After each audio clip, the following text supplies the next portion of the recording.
Rail বস্তিতে গিয়ে দিন আনা মানুষদের উচ্ছেদের হুমকি দেওয়ার অভিযোগ ছিল তার বিরুদ্ধে। এবার ভর সন্ধ্যে খড়গপুর শহরের রেল এলাকায় গুরুত্বপূর্ণ রাস্তা ব্লক করে দেওয়ার অভিযোগ উঠেছে খড়গপুর ডিভিশনের এডিআরএম মনীষা গোয়েলের বিরুদ্ধে।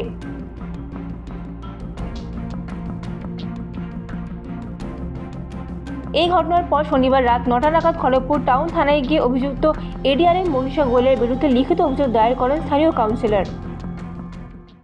भाई मैं अपना काम कर रही हूँ, मुझे काम करने से रोका जा रहा है। बात कौन रोक रहा है? काउंसिलर रोहन दास। थाना में किसके अगेंस्ट में कंप्लेन की मैम? मैम कंप्लेन किसके अगेंस्ट में किए हैं? तो प्लीज ये वीडियोस ना सर्कुलेट प्लीज।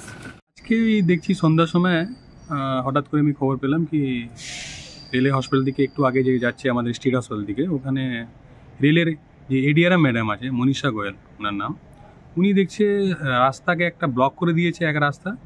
আর ওইখানে যে স্থানীয় কিছু লোক আছে যে দোকানদার, যে একবেলা দোকান লাগায় ওখানে গরিব মানুষগুলো, ওদেরকে গিয়ে অত্যাচার করছে, বলছে কাল থেকে তোমরা এখানে দোকান লাগাবে না, দোকান লাগালে তোমাদেরকে ভিতরে করে দেবে।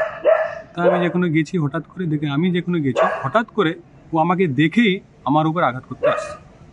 আমি বললাম মানে আপনি এটা কী করছেন? বলছে আপ কিউ ক্যা কর রহে হ্যাঁ পর। আমি বললাম আমি ম্যাডাম জনপ্রতিনিধি আছি, সেই হিসাবে আমি গেলাম ওখানে।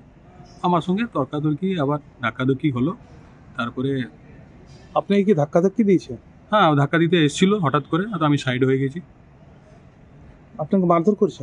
না, মারধর করিনি, ওই এসেছিল সেই রকমই মারধর করতে এসেছিল। খড়গপুর থেকে নিজস্ব প্রতিনিধির রিপোর্ট, এএনএম নিউজ। আরও খবরের আপডেট পেতে সাবস্ক্রাইব করুন আমাদের ইউটিউব চ্যানেলটি আর বেল আইকনে ক্লিক করুন নোটিফিকেশনস পেতে।